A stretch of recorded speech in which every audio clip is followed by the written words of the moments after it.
Welcome to Sports 101. I'm Nick Amatangelo, this week joined by Zach Weinreich and Benjamin Schoenkin, our college football experts. Now guys, college football season is just about to get started.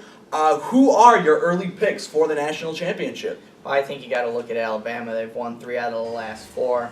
They're on fire. They got A.J. McCarron back. They have T.J. Yeldon, who's just a dynamite running back.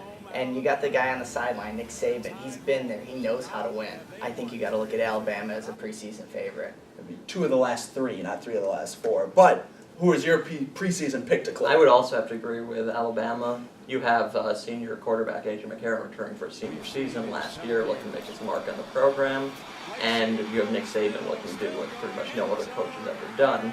So they would have to be the right pick at this moment. No love for the Big Ten. I guess that's how it is. Who is your front runner for the Heisman Trophy to start this year? My front runner is Marcus Mariota at the University of Oregon. Last year he threw for about 3,000 yards, ran for over 700 yards, and accounted for 37 touchdowns. So I think he's a pretty good front runner. I'm also going to go with the dual threat quarterback in Ohio State's Braxton Miller. I mean, second year under Urban Meyer's system at Ohio State. Again, dual threat, got a cannon of an arm. Just needs to, fine-tune it a little bit, but I think, without a doubt, you got to look at Braxton Miller. I also will say, if there's a time to get a defensive player back into the Heisman Trophy discussion, it's going to be Jadeveon Clowney. I don't see it happening.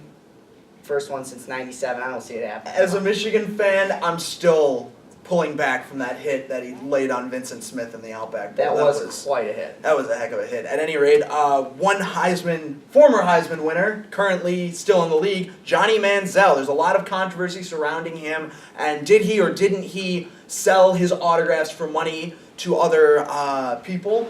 Do you think that Texas A&M should not play him? Do you think that there will be some kind of sanctions against A&M? What are your thoughts on the current state of the Aggies?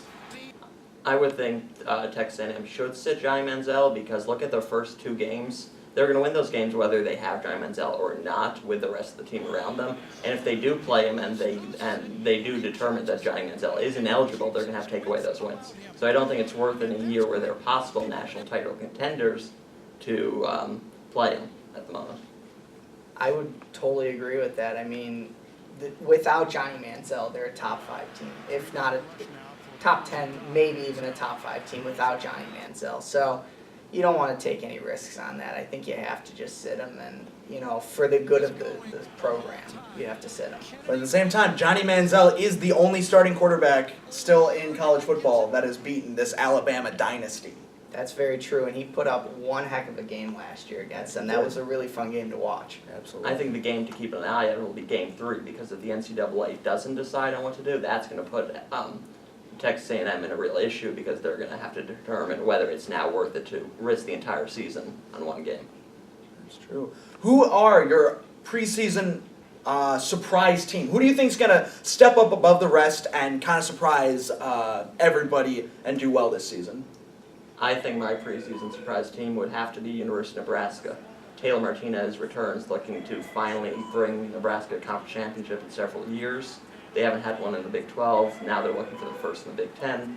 They went to the Big 10 championship last year for the first time, but lost severely to University of Wisconsin. And this year, Bo Pelini is going to look to show that he can bring home a conference championship. What are your thoughts on that, Zach? I'm going to head out west for my surprise team. I'm going to go UCLA. I think second year under Jim Mora, the coach out there. Brent Hundley's a really good dual-threat quarterback. Again, I guess I have a thing with dual-threat quarterbacks. 9-5 last year, beat some solid teams out in the Pac-12. I look for more improvement this year, and I see them in a pretty big bowl game by the end of the year. All right, well, it's going to be a great season in college football this year. We're really excited for it to get started. Check back next week for our preview of the NFL season. Until next time, I'm Nick Amatangelo, joined by Zach Weinreich and Benjamin Schoenkin. Thank you guys for watching. See you next time.